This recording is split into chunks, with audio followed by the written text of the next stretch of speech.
Hello दोस्तों, स्वागत है आप सभी का इटर्नल क्लासेस पे। मेरा नाम है अंकित पांडे। सबसे पहले सॉरी टू एवरीवन जो भी वीडियो लाने में देरी हुई है। पिछले वीक का करंट अफेयर्स हम कवर नहीं कर पाए थे, उसको और इस वीक का करंट अफेयर्स दोनों को साथ में हम इस वीडियो में कवर करने वाले हैं। यानी कि 6 अक्टूबर से लेकर 13 अक्टूबर 2024 का जो करंट अफेयर्स था और 13 अक्टूबर से लेकर 20 अक्टूबर 2024 का जो करंट अफेयर्स है, वो दोनों वीक के करंट अफेयर्स हम इस वीडियो में कवर करने वाले हैं। सारी इंपॉर्टेंट न्यूज एग्जाम के पर्सपेक्टिव से आपको इस वीडियो में मिल जाएगी। चलिए स्टार्ट करते हैं पहले न्यूज से। पहले न्यूज है विश्वरथ। तो विश्वरथ है क्या? ठीक है, तो DRDO, defence research and development organisation, DRDO ने सक्सेसफुली कंडक्ट किया है 3 फ्लाइट टेस्ट ऑफ किसका? Very short range air defence system. ठीक है, तो विश्वरथ का कोई फुल फॉर्म पूछेगा तो क्या है? Very short range air defence system विश्वरथ का फुल फॉर्म है। ये है क्या?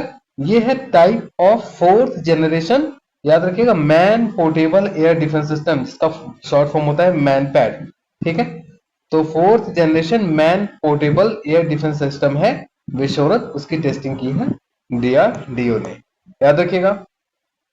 अगली news, prime minister Narendra Modi ji ने इनॉग्रेट किया है बंजारा विरासत म्यूजियम। ठीक है, कहां पे इनॉग्रेट किया है? तो महाराष्ट्र में।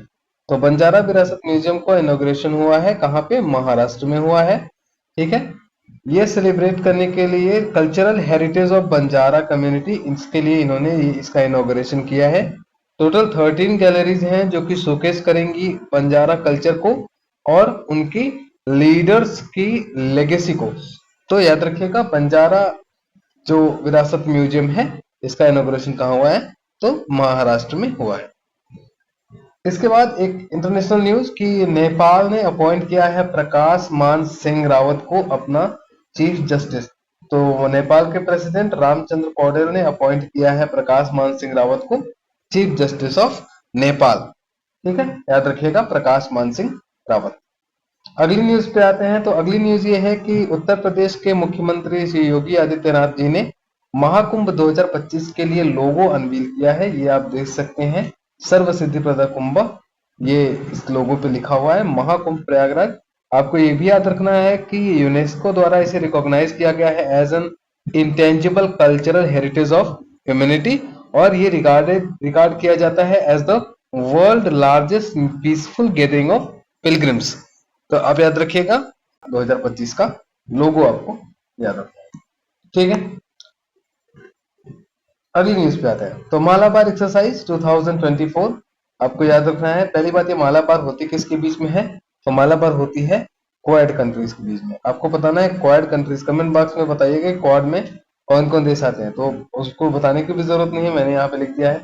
तो मालाबार में नेवी, जो कि नेवी एक्सरसाइज है किसके किसके बीच की? तो ऑस्ट्रेलिया, जापान, यूएस और साथ में इंडिया। ठीक है, तो नेवीज किस किस किस किस कंट्री की? तो क्वाड में कौन कौन कंट्री है? ऑस्ट्रेलिया, जापान, यूएस और इंडिया। ये चारों कंट्रीज मिलके मालाबार एक्सरसाइज करती हैं। और कहां पे हो रही है इस बार की? तो इस बार की हो रही है विशाखापट्टनम में। ठीक है, तो मालाबार एक्सरसाइज इस बार की कहां होगी? तो विशाखापट्टनम में। इंडो पैसिफिक रीजन में और भी स्ट्रेंथ और कोऑपरेशन और सिक्योरिटी को, ठीक है, बढ़ावा देने के लिए ये एक्सरसाइज की जाती है, आपको ये याद रखना है। तो मालाबार एक्सरसाइज किसके किसके बीच में होती है? तो क्वाड कंट्रीज के बीच में मालाबार एक्सरसाइज होती है, नेवी की एक्सरसाइज है। इसके अलावा अगली न्यूज आपको याद रखनी है कि women's Asian champions trophy hockey के लिए ये कहाँ होने वाली है? तो ये होने वाली है राजगीर बिहार में। ठीक है, इसके लिए नया जो इसका लोगो है और मैस्कॉट, ये दोनों लॉन्च किया गया है नीतीश कुमार जी द्वारा। तो आपको याद रखना है कि ये है इसका लोगो। ठीक है, और इसका मैस्कॉट, मैस्कॉट कोई पूछेगा तो मैस्कॉट है गुड़िया। ठीक है, गुड़िया इंस्पायर्ड बाय विरार, जो बिहार की स्टेट बर्ड है द स्पैरो, ये लोगो है और ये मैस्कॉट है गुड़िया। ठीक है, आपको याद रखना है। अगला, अगली न्यूज पे आते हैं। तो अगली न्यूज है फ्री टू थिंक 2020 रिपोर्ट। ठीक है, तो फ्री टू थिंक क्या है? तो वो फ्री टू थिंक एक ऐसी रिपोर्ट है जो एग्जामाइन करती है ग्लोबल एकेडमिक फ्रीडम को। पब्लिश किसके द्वारा की जाती है? तो पब्लिश की जाती है स्कॉलर्स एट रिस्क। ठीक है, स्कॉलर्स एट रिस्क द्वारा पब्लिक की जाती है। याद रखिएगा, इंडिया की जो रैंक है वो 2013 से लेकर 2023 के बीच में 0.6 से घटकर 0.2 पे आ गई है। इसका मतलब अभी जो है वो इंडिया क्लासिफाई किया जाता है कंप्लीटली रिस्ट्रिक्टेड जो कैटेगरी है उसमें। याद रखिएगा 1940s के बाद ये सबसे लोएस्ट लेवल है इंडिया का। तो फ्री टू थिंक रिपोर्ट में इंडिया की जो कैटेगरी है वो है कंप्लीटली रिस्ट्रिक्टेड कैटेगरी में ये रखा गया है इस बार। ओके, आगे चलें। ठीक है, अगली न्यूज ये है कि इसरो, ठीक है, इसरो अपना थर्ड लॉन्च पैड स्टेब्लिश करने जा रहा है। तो कहाँ ये करेगा? ये करेगा श्रीहरिकोटा में। ठीक है, तो इसरो अपना थर्ड लॉन्च पैड श्रीहरिकोटा में बनाने जा रहा है। पहला लॉन्च पैड भी श्रीहरिकोटा में था। ठीक है, इसके लिए डिजाइन किया गया था, तो डिजाइन किया गया था पीएसएलवी मिशन के लिए। दूसरा लॉन्च पैड जो था वो जीएसएलवी और LVM-3 मिशन के लिए ये बनाया गया था श्रीहरिकोटा में। और तीसरा भी श्रीहरिकोटा में किसके लिए बनाया जा रहा है? NGLV यानी कि न्यू जनरेशन लॉन्च व्हीकल के लिए ये बनाया जा रहा है। तो पहला वाला PSLV मिशन के लिए बनाया गया श्रीहरिकोटा में ही, दूसरा वाला GSLV और LVM-3 के लिए बनाया गया वो भी श्रीहरिकोटा में ही था, और तीसरा वाला NGLV यानी कि न्यू जनरेशन लॉन्च व्हीकल के लिए बनाया जा रहा है वो भी कहाँ पे होगा? श्रीहरिकोटा में ही होगा। अगली न्यूज पे चलते हैं। अगली न्यूज ये है कि WHO यानी कि वर्ल्ड हेल्थ ऑर्गेनाइजेशन ने डिक्लेयर किया है इंडिया को कि इंडिया ने अपने हाथ से ट्रैकोमा को as a public health problem इसको एलिमिनेट कर दिया गया है। ठीक है, इंडिया द्वारा पूरी तरीके से। तो इंडिया बन चुकी है थर्ड कंट्री जो कि साउथ ईस्ट एशियन रीजन में जिसने ये माइलस्टोन अचीव किया है। ट्रैकोमा को हमारे यहाँ से एकदम हटा दिया गया है। आपको याद रखिएगा कि बैक्टीरिया से होने वाली डिजीज है। और कौन से बैक्टीरियम है? बैक्टीरियम क्लैमिडिया ट्रैकोमोटिस, ये इसकी वजह से ये ट्रैकोमा होता है। ठीक है, तो आप याद रखिएगा ट्रैकोमा किसकी वजह से होता है? Bacterium chlamydia trachomatis. ठीक है, आगे चलते हैं। Nobel prize for physics. तो फिजिक्स में इस बार का 2024 का नोबेल प्राइज जो दिया गया है वो दो लोग हैं, नाम याद रखने की जरूरत है। तो जॉन हॉफिल जो कि प्रिंसटन यूनिवर्सिटी से हैं, रिलेटेड हैं US से, और दूसरे जो हैं वो हैं जॉफ्री हिंटन। तो जॉफ्री हिंटन जो है वो यूनिवर्सिटी ऑफ टोरंटो कनाडा से है। तो दो हमारे फिजिसिस्ट याद रखना है आपको नाम, जिनको नोबेल प्राइज दिया गया है फिजिक्स का। पहला जॉन हॉफिल जो कि प्रिंसटन यूनिवर्सिटी से है US के, दूसरा जेफरी हिंटन जो कि यूनिवर्सिटी ऑफ टोरंटो के हैं कनाडा से। ठीक है, क्यों दिया गया है? तो दिया गया है इनको आर्टिफिशियल न्यूरल नेटवर्क्स की, ठीक है, for their work in the field of artificial neural network. ये क्रूशियल होता है टू मशीन लर्निंग और AI एडवांसमेंट के लिए। तो इसके ऊपर जो इसकी रिसर्च थी इनकी दोनों की, इसके लिए इनको नोबेल प्राइज दिया गया है फिजिक्स का। आगे चलते हैं। अगली न्यूज ये है कि आसाम ने लॉन्च किया है एक निजुत मोइना स्कीम। आपको याद रखना है, निजुत मोइना स्कीम कोई पूछेगा तो कहाँ की है? वो है आसाम की। क्यों लॉन्च किया गया है? तो ये लॉन्च किया गया है चाइल्ड मैरिज के अगेंस्ट। ठीक है, तो चाइल्ड मैरिज को रोकने के लिए ये आसाम द्वारा लॉन्च किया गया है निजुत मोइना स्कीम। इसका इनिशिएटिव का एम क्या है? एम है इंकरेज करना गर्ल्स को to continue their education, specially since child marriage has been a serious problem in the state. तो अपने स्टेट में से लड़कियों को, वुमेन एम्पावरमेंट को, ठीक है, लड़कियों को और भी बढ़ावा देने के लिए, उनकी आगे की एजुकेशन को बढ़ावा देने के लिए, चाइल्ड मैरिज को कम करने के लिए स्टेट में निजुत मोइना स्कीम जो है वो आसाम के द्वारा लॉन्च की गई है। आगे चले। ठीक, ये बताने की न्यूज नहीं है और बहुत ही ज्यादा सैड न्यूज है ये। तो रतन टाटा जी 86 साल की उम्र में इनका निधन हुआ। ठीक है, आपको याद रखना है कि रतन टाटा जी के अंडर में ही जो टाटा ग्रुप है उसने जगुआर और लैंड रोवर जैसी कंपनीज को अपने अंदर में लाया, और साथ ही साथ टेटले जैसा जो टी ब्रांड है उसको भी अपनी कंपनी में मिलाया टाटा इंडस्ट्रीज में, रतन टाटा के टाइम पे ही। ठीक है, तो ये न्यूज याद रखिएगा, एक ऑब्वियस की न्यूज है। अगली न्यूज पे चलते हैं। अगली न्यूज ये है कि एशिया का लार्जेस्ट चेरेनकोव टेलीस्कोप जो है वो कहाँ पे लगाया गया है, तो लगाया गया है लद्दाख, हेनले में, लद्दाख में। मेजर एटमॉस्फेरिक चेरेनकोव एक्सपेरिमेंट जिसका नाम है मेस प्रोजेक्ट, ठीक है। तो याद इसका फुल फॉर्म भी याद रखना है आपको, मेजर एटमॉस्फेरिक चेरेनकोव एक्सपेरिमेंट, जो कि एशिया का लार्जेस्ट इमेजिंग चेरेनकोव टेलीस्कोप है। इसको लगाया गया है लद्दाख में, नियरली 4300 मीटर की ऊंचाई पे इसको लगाया गया है। डेवलप किसके द्वारा किया गया है, तो डेवलप किया गया है Bhabha atomic research centre BARC के द्वारा, in collaboration with Indian industries, ठीक है। तो कॉस्मिक रेज की स्टडीज जो होती है उसके लिए, ठीक है, इसके लिए इसको लगाया गया है। ऑब्जेक्टिव क्या है इसका, ऑब्जेक्टिव है हाई एनर्जी गामा रेज के स्टडी करना, कंट्रीब्यूट करना to understanding the universe most energetic phenomena, जैसे कि सुपरनोवा, ब्लैक होल्स और गामा रेज के बारे में स्टडी करने के लिए इसको इनॉग्रेट किया गया, लगाया गया वहां। आगे चलते हैं तो दो हमारे एम्बेसडर्स, एक जर्मनी के लिए और दूसरा फ्रांस के लिए। तो जर्मनी में अजीत विनायक गुप्ते, इनको बनाया गया है जर्मनी का एम्बेसडर, और संजीव कुमार सिंगला, इनको बनाया गया है फ्रांस का एम्बेसडर। आपको ये याद रखना है, ठीक है, याद रखिएगा। तो इंडिया का एम्बेसडर जर्मनी में कौन रहेगा, तो जर्मनी में अजीत विनायक गुप्ते, और फ्रांस में कौन रहेगा, तो फ्रांस में संजीव कुमार सिंगला। ये संजीव कुमार सिंगला याद रखिएगा, इससे पहले इजराइल में थे, वहां पे काम करते थे, और इससे पहले अजीत विनायक गुप्ते जो है वो एम्बेसडर इजिप्ट में काम कर रहे थे, अभी ये जर्मनी में चले गए हैं, और संजीव कुमार सिंगला इजराइल से निकल के फ्रांस में चले गए हैं, ठीक है, याद रखिएगा। अगली न्यूज ये है कि इंडिया के जो मिनिस्टर ऑफ हेल्थ हैं JP नड्डा जी, इनको इलेक्ट किया गया है as a chairperson for 77 session of the world health organisation के साउथ ईस्ट एशिया रीजन, ठीक है। तो chairperson of 77 WHO south east Asia session का इनको बनाया गया है चेयरपर्सन। एक क्या होता है इसमें, तो एनुअल मीटिंग होती है हेल्थ मिनिस्टर्स की, ठीक है। तो जो भी मेजर हेल्थ इश्यूज हैं इस रीजन में, जो कि 2 बिलियन लोगों को प्रभावित करते हैं, उसके बारे में बात करनी और उन इश्यूज पे चर्चा करने के लिए ये मीटिंग की जाती है। नोबेल प्राइज इन केमिस्ट्री, तो इस साल का जो नोबेल प्राइज है केमिस्ट्री में ये दिया गया है 3 लोग, तो 3 लोगों में आपको याद रखना है। तो सबसे पहला जो नाम है वो है डेविड बेकर का।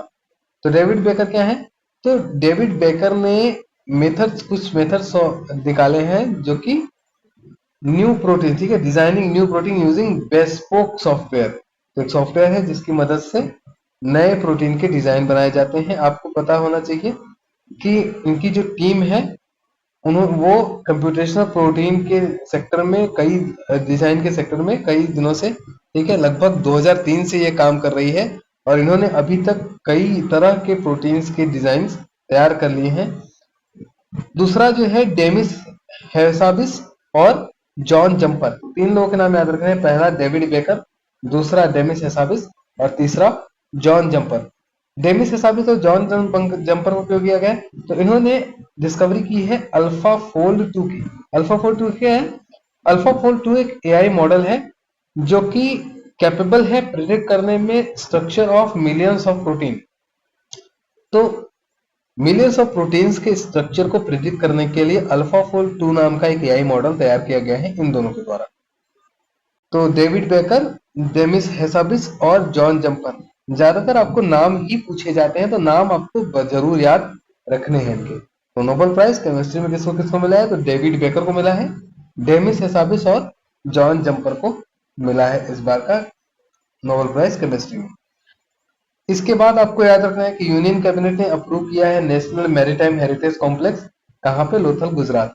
आपको केवल इतना याद रखना है कि नेशनल मैरीटाइम हेरिटेज कॉम्प्लेक्स कहाँ पे बनाया जा रहा है, तो लोथल गुजरात में ये बनाया जाएगा। आगे चलते हैं एक रैंक की न्यूज। तो ग्लोबल हंगर इंडेक्स 2024 में इंडिया को सीरियस कैटेगरी में रखा गया है। टोटल 127 कंट्री में इंडिया की जो रैंक है वो 105 है, और इंडिया सीरियस कैटेगरी में है।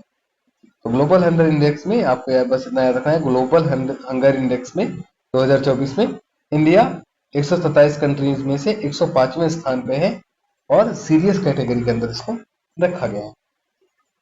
इसके अलावा तो राजनाथ सिंह जी ने, हमारे जो डिफेंस मिनिस्टर है, इन्होंने लॉन्च किया है अदिति 2.0 और डिस्क 12 इनिशिएटिव। तो दो इनिशिएटिव्स लॉन्च किए गए हैं और दोनों के बारे में हम जान लेते हैं। तो अदिति 2.0 है क्या? तो अदिति 2.0 में टोटल 19 टेक्नोलॉजिकल चैलेंजेस रखे गए हैं। किसके लिए? तो advance areas like artificial intelligence, quantum technology, military communication systems और एंटी ड्रोन टेक्नोलॉजी, इन सभी सेक्टर्स में टोटल इन्होंने 90 टेक्नोलॉजी चैलेंजेस रखे हैं और ऑफर कर रहे हैं ये लगभग 25 करोड़ रुपए का उन सभी के लिए जो कि इन सभी चैलेंजेस के लिए कुछ सक्सेसफुल सॉल्यूशंस देते हैं। तो अदिति 2.0 उन्हीं लोगों के लिए है जो 19 टेक्नोलॉजी, जो भी ये इनके चैलेंजेस हैं in the field of artificial intelligence, quantum technology, military communication system और एंटी ड्रोन टेक्नोलॉजी में, इन चैलेंजेस को दूर करने के लिए अगर कोई सोल्यूशन देता है तो उनके लिए ग्रांट किया जाएगा 25 करोड़ रुपए तक का उनकी हेल्प के लिए। आगे चलते हैं। डिस्क 12 क्या है? तो डिस्क 12 जो है इसमें भी 12 डिफेंस इंडिया स्टार्टअप चैलेंज, ये है डिस्क, ठीक है। तो डिस्क 12 में ये चैलेंजेस है जिनमें से उसमें कितने थे? 19 चैलेंजेस थे। इसमें 41 टेक्नोलॉजिकल चैलेंजेस हैं। किस किस फील्ड में? तो यूएवी के फील्ड में और मेडिकल टेक्नोलॉजीज के फील्ड में ये चैलेंजेस रखे गए हैं और इनमें जो मदद करेगा उसके लिए ग्रांट रखा गया है 1.5 करोड़ रुपए का, ठीक है। तो इतनी मदद करेंगे और अगर आपको आप इनमें कोई सोल्यूशन दे सकते हैं तो इसके लिए वो इस स्कीम को लाया गया। तो अदिति 2.0 और डिस्क 12 स्कीम याद रखिएगा। मनीष तिवारी, इनको अपॉइंट किया गया है नेस्ले इंडिया लिमिटेड का मैनेजिंग डायरेक्टर, एमडी बनाए गए हैं मनीष तिवारी जी। तो मनीष तिवारी जी याद रखिएगा कि ये पहले अमेजन इंडिया के भी हेड रह चुके हैं और अभी इनको अपॉइंट किया गया है नेस्ले इंडिया का नया एमडी, ठीक। अपॉइंटमेंट की न्यूज है छोटी मोटी, याद रखिएगा। आगे चलते हैं। MQ9B हेल्थ, तो कैबिनेट कमेटी ऑन सिक्योरिटी ने अप्रूव किया है दो मेजर डिफेंस डील। पहला है 31 MQB high altitude long endurance, जिसको हेल बोलते हैं, अनमैन्ड एरियल व्हीकल्स की, ठीक है। तो टोटल 31, याद रखिएगा, टोटल 31 MQ9B हेल यूएवीज को हम खरीदेंगे। और दूसरा किसके साथ हुई है डील? तो जनरल एटॉमिक्स के साथ हुई है। और दूसरा जो डील है वो है indigenous construction of 2 nuclear attack submarine, तो इनकी हमको कंस्ट्रक्शन करनी है। तो पहला जो है वो MQ9B high altitude long endurance unmanned aerial vehicles, जिन्हें हम MQ9B हेल यूएवीज भी कहते हैं, ये पहली डील है। और दूसरी डील 2 न्यूक्लियर अटैक सबमरीन हमको बनानी है इंडिजिनस, ठीक है। आगे चलते हैं। तो इस तरह 9QAB डील के बारे में जान लेते हैं। तो सबसे पहले क्वांटिटी और टाइप के बारे में। तो टोटल 15 सी गार्जियंस और फॉर द इंडियन नेवी और 16 sky guardians for the Indian army and air force. तो ये टोटल 31 हो गए। 15 सी गार्जियन नेवी के लिए और 16 स्काई गार्जियन इंडियन आर्मी और एयरफोर्स के लिए। फीचर्स क्या है? फीचर्स की बात करें तो सबसे पहले हाई एल्टीट्यूड कैपेबिलिटी, यानी कि ऑपरेट करेगी लगभग 40,000 फीट की ऊंचाई पर with a top speed of 442 kilometre per our.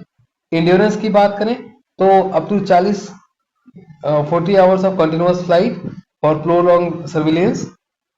आगे बात करें पेलोड वगैरह की, तो पेलोड आपको याद रखना है, can carry up to 5670 kg और इक्विप किया गया है विद 4 हेल्फेयर मिसाइल और बॉम्ब्स के साथ। वेरिएंट्स की बात करें तो दो वेरिएंट्स हैं, पहला स्काई गार्जियन और दूसरा सी गार्जियन। अभी हमने ऊपर देखा कि सी गार्जियन नेवीज के लिए और स्काई गार्जियन इंडियन आर्मी और एयरफोर्स के लिए इसको रखा जाएगा। रोल्स की बात करें कि क्या क्या काम करेगी, तो सर्विलेंस के लिए, एंटी सबमरीन और एंटी सरफेस वॉरफेयर के और इलेक्ट्रॉनिक वॉरफेयर में इसका बहुत सारा रोल आने वाला है। इसके साथ ऑटोमेटिक टेक ऑफ और लैंडिंग, ये ऑपरेशनल फ्लेक्सिबिलिटी इसमें प्रोवाइड की गई है। तो ये आपको डील याद रखनी है MQ9B हेल्थ। जो भी इसकी प्रॉपर्टी थी यहाँ पे हमने डिस्कस कर ली है, आप चाहे तो नोट कर सकते हैं वीडियोस को पॉज करके। और अगर आपको वीडियोस पसंद आते हैं तो पीडीएफ इस वीडियोस के आपको इसी पिनफराइट नाम से टेलीग्राम चैनल है, आप उसको ज्वाइन कर सकते हैं, वहां पे आपको पीडीएफ मिल जाएगी। ओके, चलिए। तो इंडिया का लूनर पोलर एक्सप्लोरेशन मिशन, जिसको हम लूपेक्स कहते हैं, इसको अप्रूव किया गया है। ठीक है, तो इंडिया का 5th जो लूनर मिशन है इसको भी लॉन्च किया गया है। याद रखिएगा कि लूपेक्स जो है वो कोलैबोरेटिव एंडेवर है बिटवीन द इसरोज और जापान की जैक्सा के साथ। तो दोनों ने मिलकर ये लूपेक्स मिशन में हिस्सा लेंगे, जापान की जैक्सा और इंडिया की इसरो। एम क्या है? एम है मून्स के रिसोर्सेस को एक्सप्लोर करना, और पर्टिकुलरली याद रखिएगा कि वाटर के लिए एक्सप्लोरेशन ये मिशन किया जाएगा। अगली न्यूज पे चलते हैं। तो अगली न्यूज है कि नोबेल प्राइज लिटरेचर में इस साल किसको मिला है? तो लिटरेचर में आपको याद रखना है कि 2024 का जो नोबेल प्राइज है लिटरेचर में, वो मिल रहा है साउथ कोरिया की एक ऑथर है जिनका नाम है हांगकांग। क्यों मिला है? तो for her intense poetic prose that confronts historical traumas and expose fragility of the human life के लिए इनको मिला है। इनकी पोइट्री के लिए हांगकांग को, जो कि साउथ कोरिया की है, इनको नोबेल प्राइज जो मिला है लिटरेचर का वो दिया गया। अगली न्यूज पे चले तो आपको याद रखना है कि एक 18 साल के नेपाली माउंटेनियर है जिनका नाम है नीमा रिंजी शेरपा। ठीक है, तो इन्होंने एक इतिहास रच दिया है।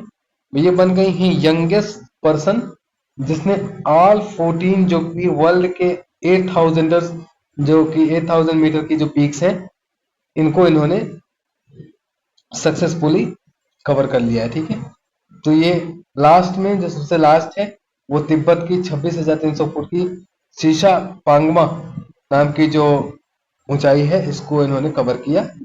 ठीक, याद रखिएगा। तो इनका नाम याद रखना है आपको कि नीमा रिंजी शेरपा, जो कि नेपाल के हैं, और ये बन गई हैं यंगेस्ट पर्सन जिन्होंने सभी 8000 मीटर की पीक्स को कवर कर लिया है।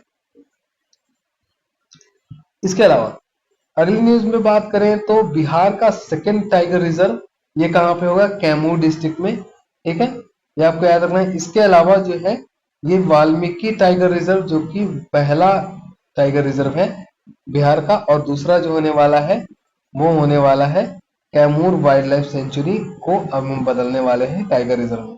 तो पहला वाला वाल्मीकि टाइगर रिजर्व और दूसरा कैमूर वाइल्ड लाइफ सेंचुरी को टाइगर रिजर्व में चेंज करने वाले हैं। आगे चलें। आगे ये न्यूज है कि 44th and 45th association of south east Asian, मतलब कि एशियन समिट जो होने वाली है वो कहाँ हुई है? वो ही है लाओस में। थीम क्या है? थीम है ASEAN enhancing connectivity and resilience. तो आसियान समिट कहाँ पे हुई है इस बार की? हुई है वियंतियान, लाओस। एक जगह याद रखनी है इसमें बस।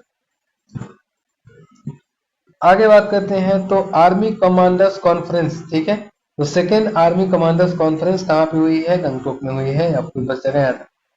जो इंपॉर्टेंट न्यूज है, जगह नाम वन लाइनर्स है ये सब। ये सेकेंड आर्मी कमांडर्स कॉन्फ्रेंस कहाँ पे हुई है? तो हुई है गंगटोक, सिक्किम में। आगे चलें। ठीक, एस परमेश आपको याद रखना है कि चीफ जो बन चुके हैं coast guard, Indian coast guard के नए जो चीफ बने हैं वो बने हैं आई.एस. परमेश। आपको याद रखना है कि इनके जो पिछले जो चीफ थे जिनका नाम था राकेश पाल, उनकी निधन हो गई पिछले महीने में। तो आई.एस. परमेश जी अब बनेंगे ICG मतलब यानी कि इंडियन कोस्ट गार्ड के नए चीफ। आगे चलते हैं। आपको याद रखनी है समर्थ स्कीम। तो समर्थ स्कीम है क्या? तो समर्थ स्कीम सबसे पहले तो किस मिनिस्ट्री की स्कीम है? तो आपको याद रखना है कि मिनिस्ट्री ऑफ टेक्सटाइल की ये स्कीम है। इसको 2 साल के लिए और बढ़ा दिया गया है, यानी कि 2024-25 और फाइनेंशियल ईयर 2025-26 के लिए 2 साल के लिए इसको बढ़ाया गया है। 2 साल बढ़ाने के लिए आपको याद रखना है कि सरकार ने 495 करोड़ रुपए, ठीक है, इसके लिए अलग से निकाल के रखे हैं। इसका गोल क्या है? तो गोल ये है कि लगभग 3 लाख लोगों को डिफरेंट टेक्सटाइल रिलेटेड स्किल्स में इनको एक्सपर्ट बनाना है, मतलब इनको स्किल प्रोवाइड करनी है। ठीक, जो कि क्रिएट करेगा job in the textile industry और फोकस करेगा ऑर्गेनाइज सेक्टर। ठीक है, तो समर्थ स्कीम आपको याद रखना है टेक्सटाइल इंडस्ट्री में जॉब और क्रिएशन के लिए ये स्कीम बनाई लाई गई थी और इसका टर्म जो है वो 2 साल के लिए और बढ़ा दिया गया है। Asia Pacific ministerial conference on disaster risk reduction, जिसका नाम है APMCDRR, तो एक हाई लेवल इंडियन डेलीगेशन जो कि लीड किया जा रहा है श्री नित्यानंद राय जी, जो union minister of state for home affairs हैं, इन्होंने अटेंड किया है Asia Pacific ministerial conference on disaster risk reduction, जिसका नाम है APMCDRR, जो कहाँ पे हुई है, मनीला फिलीपींस में हुई है। थीम क्या है? थीम है search to 2030 enhancing ambition in Asia Pacific to accelerate disaster risk education reduction. ठीक है, याद रखना। तो आपको याद रखना है कि सारे जो लोग मिलते हैं वहां पे एशिया पैसिफिक रीजन में, ठीक है, रिड्यूस करने के लिए डिजास्टर रिस्क, स्पेशली जो क्लाइमेट चेंज से है होने वाले सीवियर नेचुरल डिजास्टर्स हो रहे हैं, इनको रोकने के लिए ये कॉन्फ्रेंस रखी जाती है। आगे चलें। ठीक, अगली न्यूज पे आते हैं, समर्थक। तो समर्थक आपको याद रखना है कि first ship of multipurpose vessel. तो आपको याद रखना है कि 25 मार्च 2022 से ये बनना स्टार्ट हो गया था। किसके द्वारा? तो डील हुई थी ये इंडियन मिनिस्ट्री ऑफ डिफेंस के और L&T शिपयार्ड द्वारा ये बनाए जा रहे हैं वेसल्स। इंडिया की फर्स्ट मल्टीपर्पज वेसल जो शिप है, प्रोजेक्ट शिप, इस built by L&T shipyard for the Indian navy, इसको लॉन्च किया गया है एट द कट्टुपल्ली, तमिलनाडु से। ठीक है, आगे चलें। तो टोटल 2 शिप बननी है, पहली वाली को हमने लॉन्च कर दिया है। बहुत सारे यूजेस हो सकते हैं, जैसे टोइंग शिप, ठीक है, launching and recovering targets, operating uncrewed vehicles, trial platform for the weapons. और एडिशनल जानकारी बताएं तो इसकी लेंथ 106 मीटर है, यानी कि एक लगभग फुटबॉल फील्ड के बराबर की। विड्थ की बात करें तो 16.8 मीटर्स। मैक्सिमम स्पीड की बात करें तो 15 नॉट्स, यानी कि अबाउट 27 किलोमीटर पर आवर की स्पीड है इसकी। ठीक, तो MPV समर्थक याद रखिएगा क्या है ये। तो एम समर्थक जो है एक मल्टीपर्पज एक वेसल है, MPV है इंडियन नेवी की। आगे बात करें तो 38 नेशनल गेम जो होने वाला है वो होने वाला है उत्तराखंड। याद रखिएगा 38 नेशनल गेम वो भी होने वाला है उत्तराखंड में। और विंटर्स गेम जो है वो भी होने वाले हैं उत्तराखंड में। पिछले साल यानी कि जो 37 नेशनल गेम था वो कहाँ हुआ था? तो वो हुआ था गोवा में।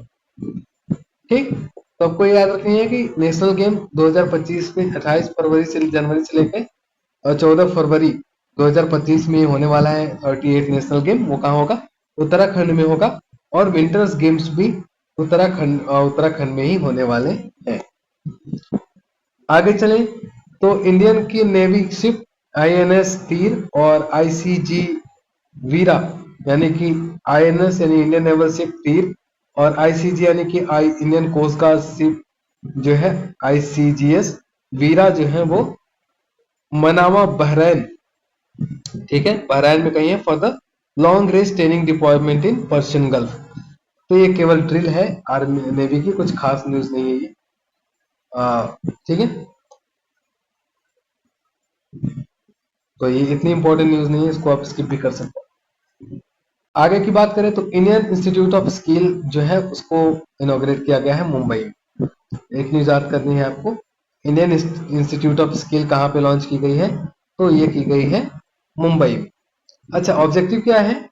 तो ऑब्जेक्टिव है आईएसएस का कि हम प्रिपेयर करेंगे workers for the modern skill जो कि नीडेड है वेरियस इंडस्ट्रीज में। जैसे कि बात करें तो जैसे फैक्ट्री ऑटोमेशन में जहां पे मशीन्स और टेक्नोलॉजी का यूज किया जाता है, मैन्युफैक्चरिंग में, डिजिटल मैन्युफैक्चरिंग के फील्ड में जहां पे डिजिटल टूल्स का यूज किया जाता है टू प्रोड्यूस गुड्स। मेकाट्रॉनिक्स क्या है? मेकाट्रॉनिक्स इलेक्ट्रॉनिक्स और मैकेनिकल सिस्टम को कंबाइन कर दिया गया है मेकाट्रॉनिक्स के फील्ड में। आर्टिफिशियल इंटेलिजेंस के फील्ड में, डाटा एनालिटिक्स के फील्ड में, एडिटिव मैन्युफैक्चरिंग जिसमें कि 3D प्रिंटिंग का यूज किया जाता है टू क्रिएट ऑब्जेक्ट। तो ये सब एम्स हैं जिनमें कि हम प्रिपेयर करने वाले हैं वर्कर्स को, ठीक है, उनको और भी ज्यादा मॉडर्न स्किल्स प्रोवाइड करने वाले हैं इंडियन इंस्टीट्यूट ऑफ स्किल्स के अंदर। आगे चले, ठीक है। तो Nobel prize of peace, Nobel prize of peace आपको याद रखना है, इसके द्वारा एक ऑर्गेनाइजेशन है निहोन हिदांक्यो, ठीक है, एक जापानीज ऑर्गेनाइजेशन है। कौन सी ऑर्गेनाइजेशन है?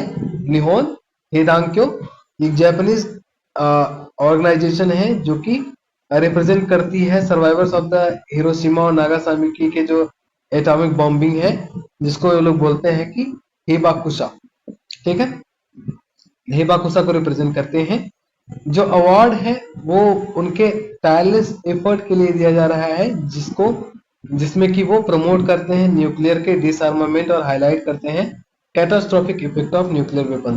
तो आप इस तरीके से कह सकते हैं कि नोबेल प्राइज इस बार निहोन हिदांक्यो को इसलिए दिया गया है क्योंकि वो लगातार प्रोटेस्ट कर रहे हैं, लगातार इस चीज को रोकने पे दबाव दे रहे हैं कि इस कोशिश में लगे हुए हैं कि न्यूक्लियर जो वेपन है इनका यूज जो है वो रोक दिया जाए। आगे की बात करें तो मिनिस्ट्री ऑफ होम अफेयर्स ने, आप याद रखिएगा कि हिजबुत तहरीर, ठीक है, हिजबुत तहरीर नाम की एक ऑर्गेनाइजेशन ही इसको टेररिस्ट ऑर्गेनाइजेशन जो है वो बता दिया है। तो इंडियन जो union ministry of home affairs है, इसने रिसेंटली डिक्लेयर किया है हिजबुत तहरीर, ठीक है, इसको एक terrorist organisation under the unlawful activities prevention act यानी कि यूएपीए के अंदर इसको टेररिस्ट ऑर्गेनाइजेशन डिक्लेयर कर दिया गया। नाम याद रखना है आपको, हिजबुत तहरीर। कहना क्या है? तो एमएचए का कहना है कि हिजबुत तहरीर जो है वो इन्वॉल्व है टेररिस्ट एक्टिविटीज में और इंक्लूडिंग रेडिकलाइजिंग यंग पीपल को, जो कि भड़काने का काम कर रहे हैं, टू ज्वाइन एक्सट्रीमिस्ट ग्रुप्स और raising money for the terrorism. इसके लिए यंग पीपल को भड़काया जा रहा है। और आपको याद रखना है कि ये ग्रुप को कंसिडर किया जा रहा है as a threat to Indian national security और its sovereignty as a nation. तो इसको हमने एक टेररिस्ट ग्रुप जो है वो डिक्लेयर कर दिया है। आगे बात करें तो नोबेल प्राइज इकोनॉमिक्स में नोबेल प्राइज किसको दिया गया? तो ये दिया गया है साइमन जॉनसन और जेम्स ए रॉबिन्सन को। तो इन्होंने एक रिसर्च की थी। रिसर्च किसके लिए था? तो रिसर्च था कि why some countries succeeded and other failed. तो इनकी एक रिसर्च थी कि आखिर क्यों कुछ कंट्रीज बहुत ज्यादा सक्सेसफुल हैं और कुछ कंट्रीज इस तरह बहुत बुरी तरीके से फेल हो जाती हैं। तो इस रिसर्च के लिए इनको ये इकोनॉमिक्स में इस बार का नोबेल प्राइज दिया गया है। नाम याद रखिएगा, साइमन जॉनसन और जेम्स ए रॉबिन्सन, ठीक है। तो मैक्लू एंड जो जॉनसन है ये प्रोफेसर हैं, ठीक। तीन लोग हैं, याद रखिएगा। अच्छा, तीसरे का नाम याद नहीं है, तो डैरन एकेमोग्लू। तो तीन लोग हैं, डैरन एकेमोग्लू और साइमन जॉनसन और जेम्स ए रॉबिन्सन। जो एकेमोग्लू और जॉनसन है वो प्रोफेसर हैं मैसाचुसेट्स इंस्टीट्यूट ऑफ टेक्नोलॉजी यानी एमआईटी के, जबकि रॉबिन्सन जो है वो यूनिवर्सिटी ऑफ शिकागो से रिलेटेड है। आगे चले तो तीन लोगों के नाम आपको याद रखने हैं नोबेल प्राइज इकोनॉमिक्स के लिए, डैरन एकेमोग्लू और साइमन जॉनसन और जेम्स ए रॉबिन्सन। किस लिए मिला है? तो एक रिसर्च है why some countries succeed and others fail, इसके लिए इनको ये मिला है अवार्ड इस बार का Nobel prize economics. ASEAN summit, ठीक है, आसियान समिट। अच्छा, ये न्यूज हम लोग एक बार डिस्कस कर चुके हैं, ये डबल हो गई। आसियान समिट आपको याद रखना है कहाँ पे होने वाली है, तो लाओस वियतनाम में ये होने वाली है। आगे चलते हैं। India digital agri conference 2024 organised by Indian chamber of food and agriculture ICFA and IIT Ropar TIF यानी अवध इन न्यू दिल्ली। कहाँ पे हुआ है? न्यू दिल्ली में, ठीक।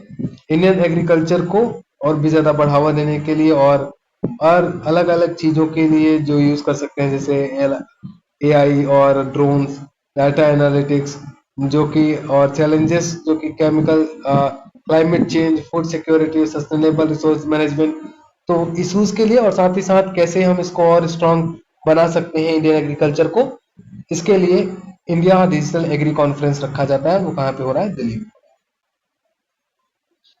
अगली न्यूज की बात करें तो HAL यानी कि हिंदुस्तान एरोनॉटिक्स लिमिटेड, HAL बन गया है देश की चौथी महारत्न कंपनी, ठीक है।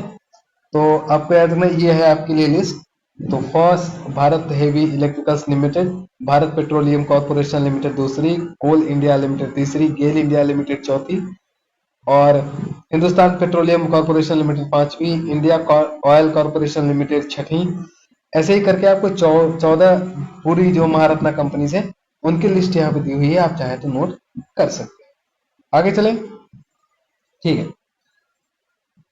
अगली न्यूज ये है कि ड्रग रेगुलेटर यानी कि जो CDSCO है और NRA है। CDSCO क्या है? Central drug standards control organisation, और NRA क्या है? The national regulatory authority of India जो है। इनको याद रखना है कि इंडिया की वैक्सीन रेगुलेटरी सिस्टम को डिक्लेयर कर दिया गया है WHO द्वारा कि अब ये आराम से काम कर सकते हैं, क्योंकि जो भी WHO के द्वारा स्टैंडर्ड सेट किए जाते हैं वैक्सीन की एफिकेसी और उसकी क्षमता के लिए, वो सारे स्टैंडर्ड्स इंडिया मीट कर रहा है। तो इसके लिए WHO ने अपनी तरफ से मंजूरी दे दी है कि आप वैक्सीन फुली अच्छे तरीके से बना सकते हैं। इसके अलावा आपको याद रखना है कि सुबह तोले इनको इलेक्ट किया गया है with the president of IBRO। IBRO क्या है? International brain research organisation, IBRO। तो प्रोफेसर सुबह तोले इनको इलेक्ट किया गया है president of IBRO, international brain research organisation. ठीक, अपॉइंटमेंट की न्यूज है, याद रखनी आप। इसके अलावा आपको याद रखना है कि इसरो और ESA यानी कि यूरोपियन स्पेस एजेंसी और उसके साथ इसरो, ये दोनों मिलके एक प्रोबा 3 नाम का मिशन लॉन्च करने वाले हैं इन द नवंबर 2024। तो कई यूरोपियन एजेंसीज, कई यूरोपियन कंट्रीज और साथ में उसके इसरो।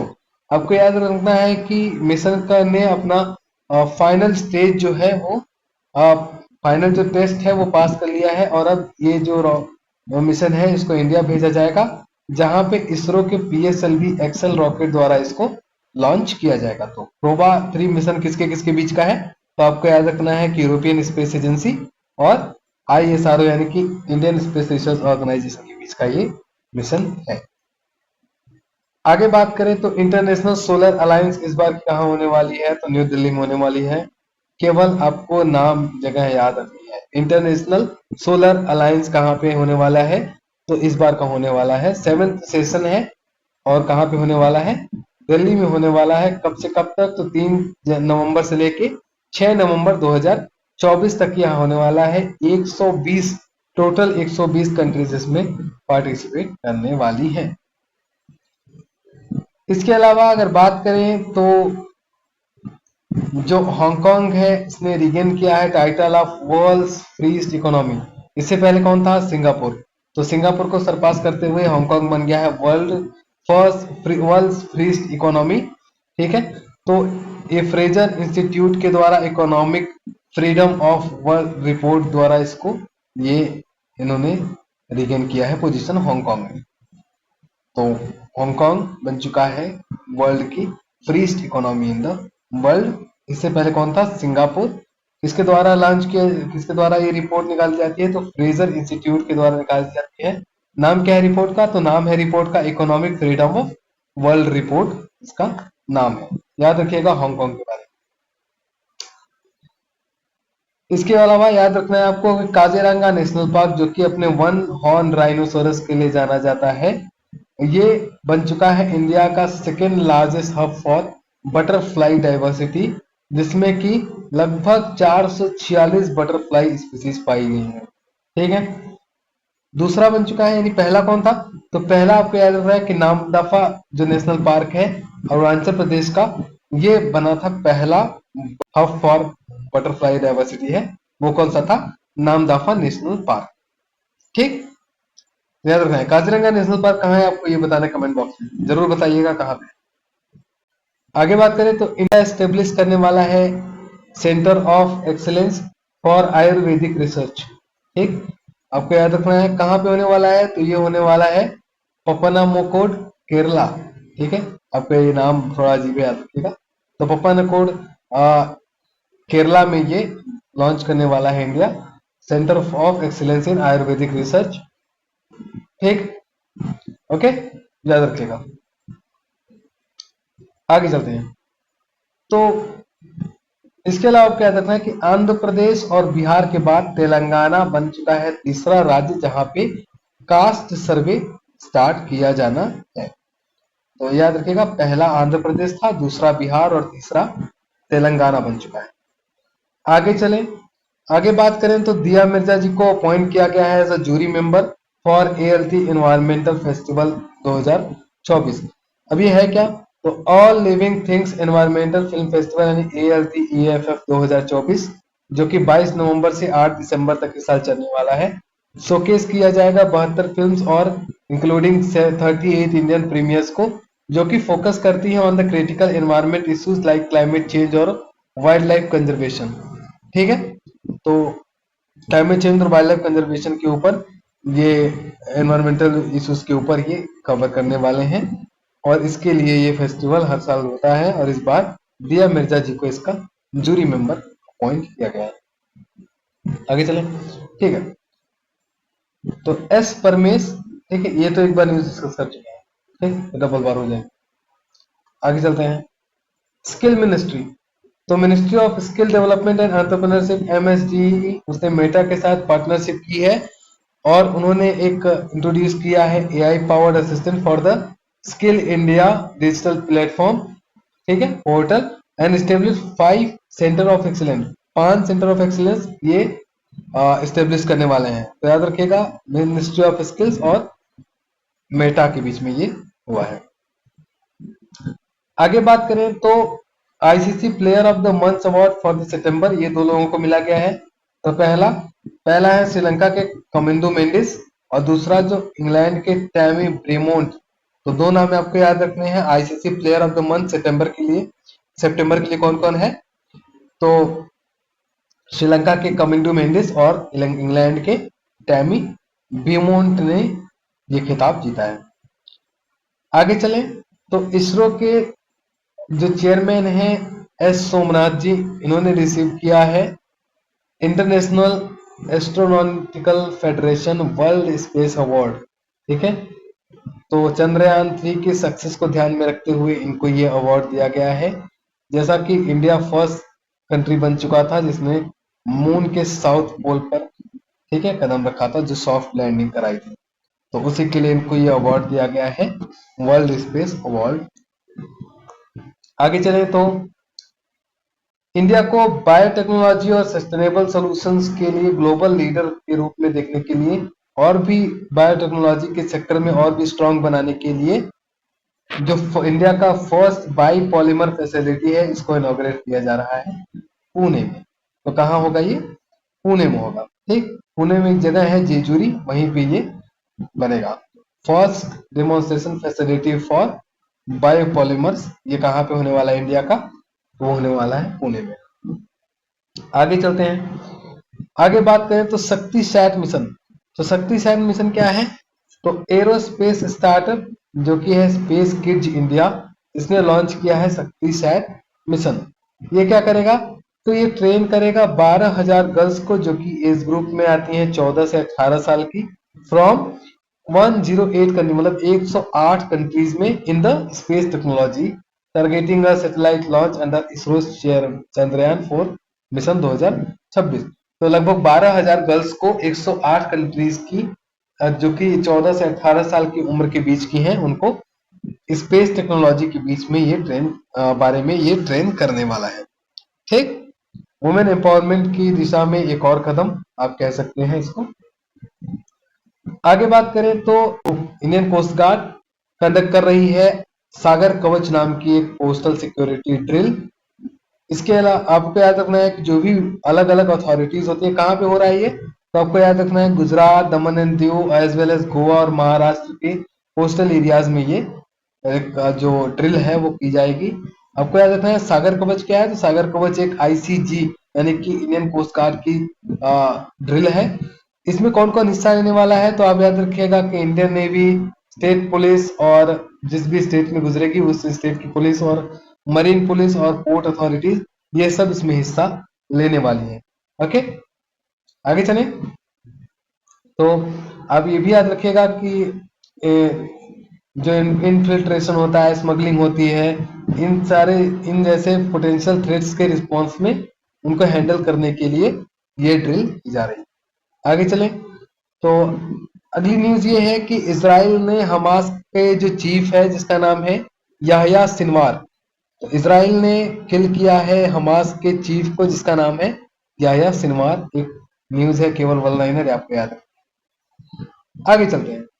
आगे बात करें जो global multi dimensional poverty index 2024 की है इसके बारे में।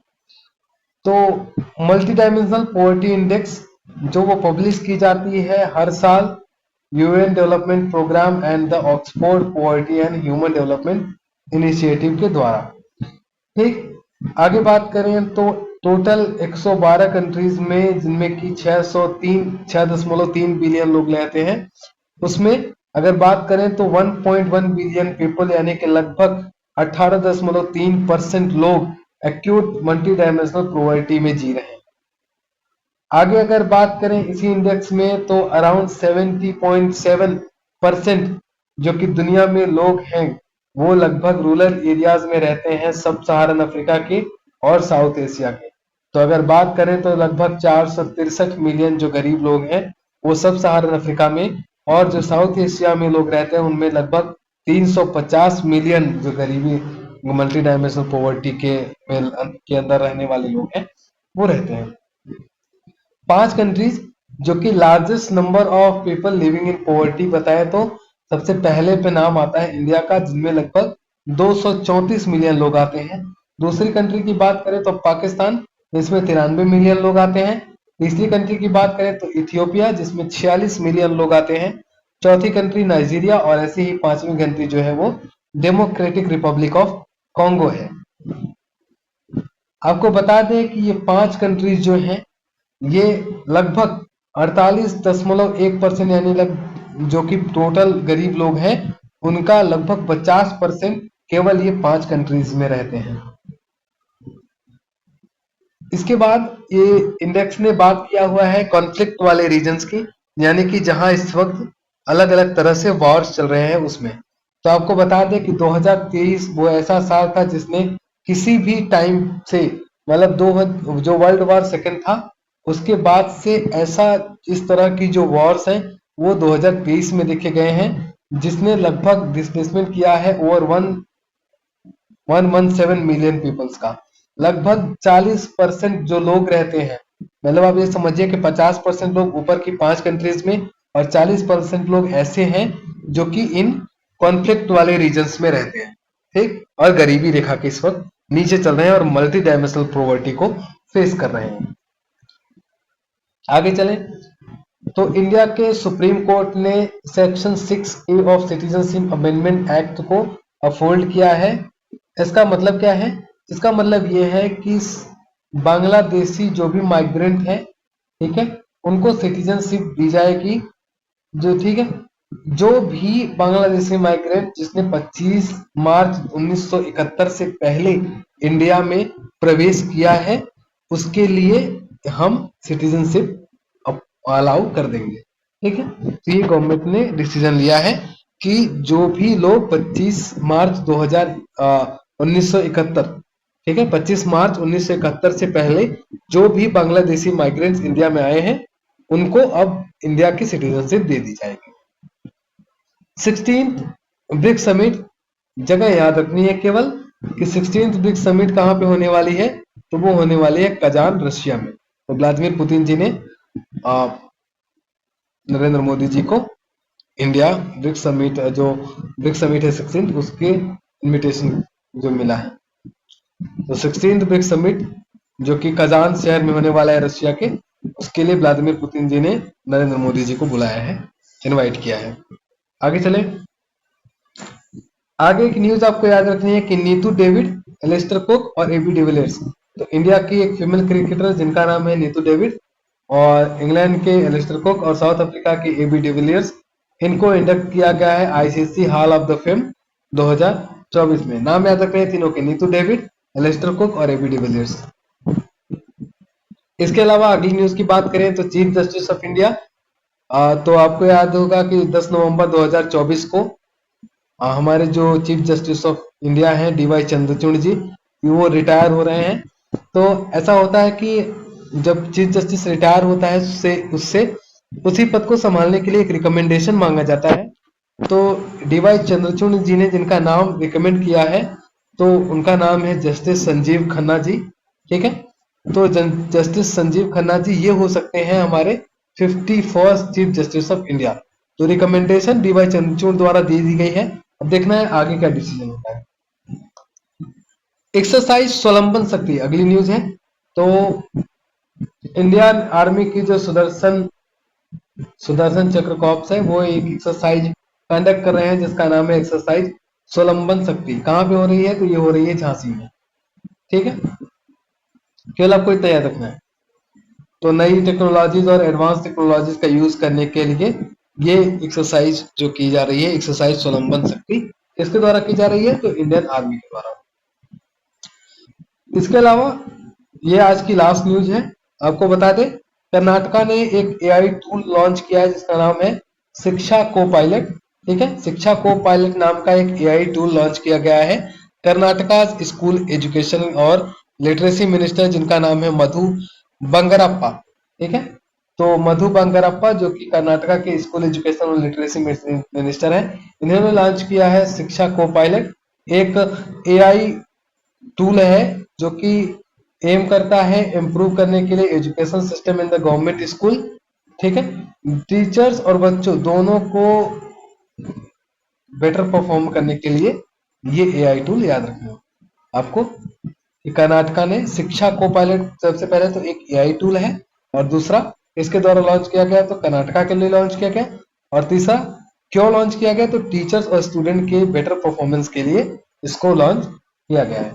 तो ये हमारे दोनों हफ्तों की न्यूज, दोनों सप्ताहों की न्यूज हमने कवर कर ली है। जितनी भी इंपॉर्टेंट न्यूज थी वो सारी न्यूज हम इस वीडियो में कवर कर चुके हैं।